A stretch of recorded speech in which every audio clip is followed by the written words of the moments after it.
Your kids are grown, so you're past that part. Yeah, I mean, 15 years ago when my kids were little and I started here, I had black hair. And now, I don't. And, now, take this weekend, for example. My oldest son gave me tickets to a baseball game as Christmas. So he lives in Connecticut. So I go down and pick him up, and we go and we're going to spend the night in New York City. And before the game, he said, "Oh, let's go have a beer." Now he's 22, so he's legal.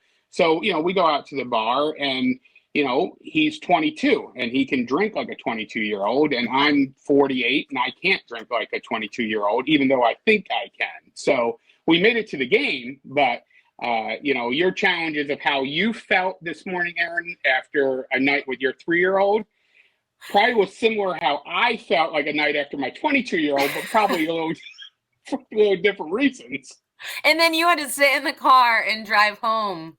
Yeah, exactly. Oh, Exactly. So, and that's okay. And I dropped them off on the way home.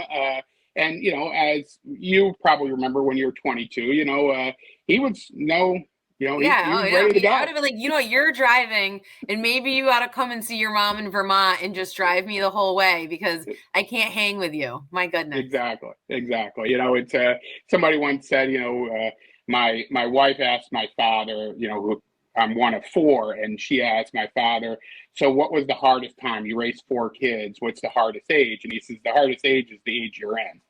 And it's really Fair. true Yeah. There's just because different